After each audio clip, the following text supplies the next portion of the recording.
chosen. It appears Twitter's attempt to shut down the hashtags has already begun. 5 minutes, 7 impressions for this particular tweet.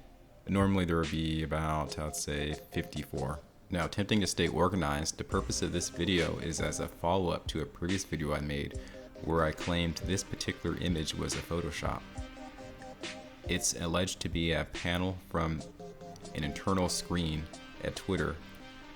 The administrators will press certain buttons to either blacklist trends or to do other functions that involve stifling free speech.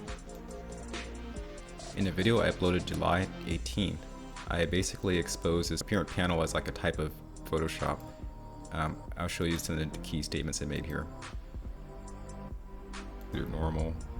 This white outline is not supposed to be considered normal, and this is not supposed to be considered normal. But despite my statements, Q apparently states that this is in fact normal. I did not use this particular example, so we'll do a check on this particular example.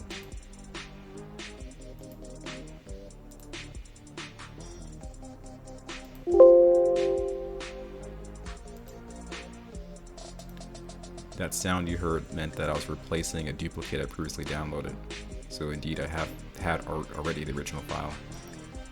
Another YouTuber showed me this interesting website called Forensically Beta. It's a website that provides some tools for detecting Photoshop. So we have some error analysis, clone detection tools, and noise analysis tools, among some others.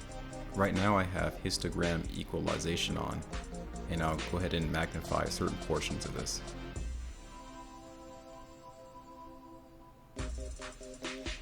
So you see the perm suspended panel.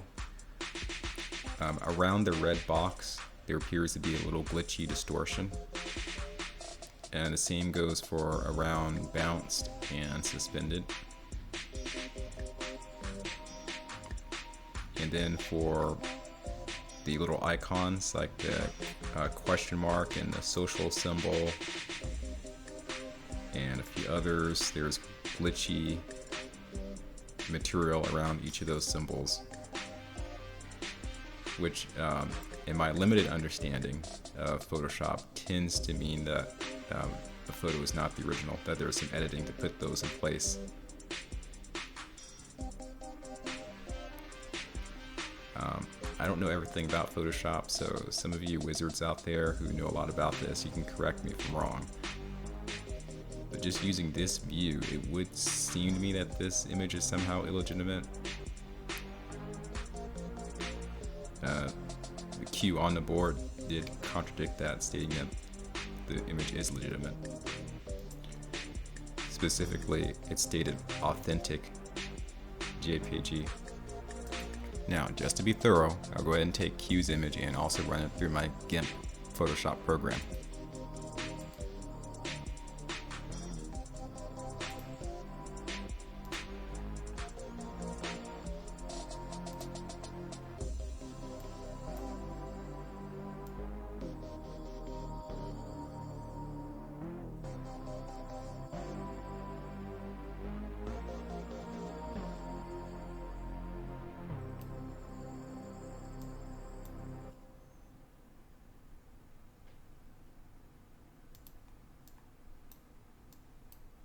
So you see the same types of anomalies that I would consider to be a type of Photoshop editing, but I don't know, tell me what you think.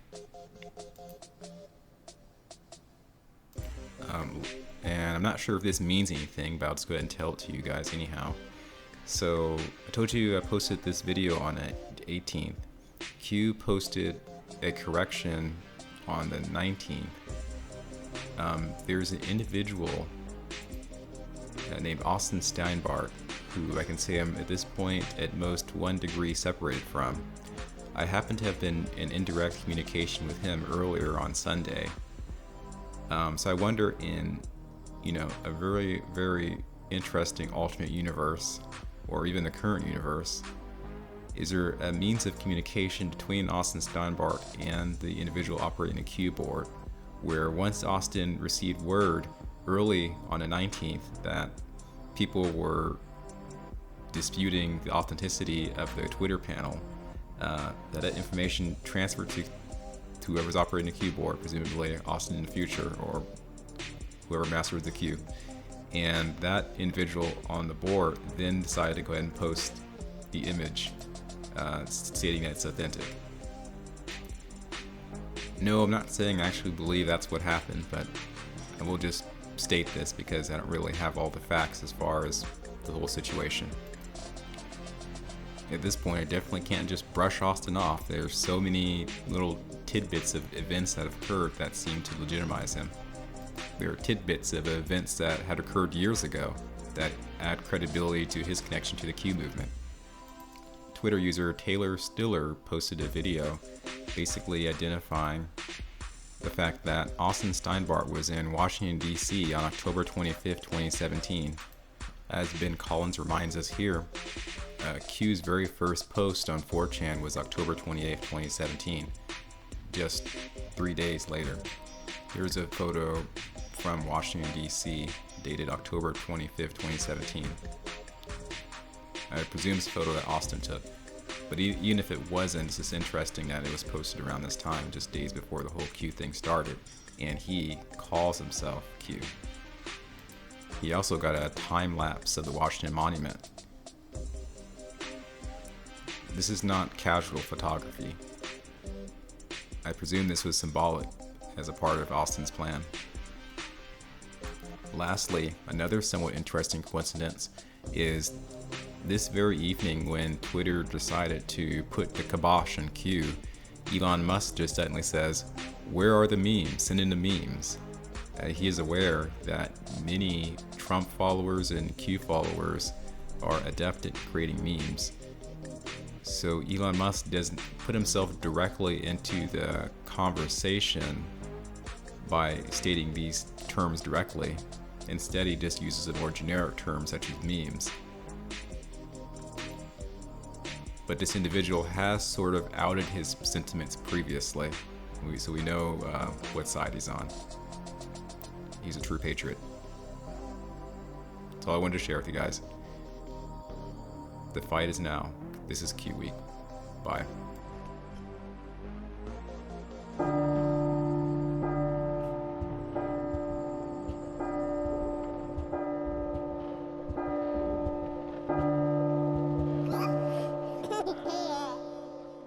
In other bizarre news, California apartment building initiates a lockdown, mandatory COVID testing and quarantine. And here's the notice that residents in Ventura County apartment received. The most shocking thing about this particular enforcement is a statement here. Security personnel will be posted on all entrances of the building 24 hours, 7 days a week. All resident card keys will be deactivated during the lockout. This is apparently at Vista Del Mar Commons on 137 South Palm Street in Ventura.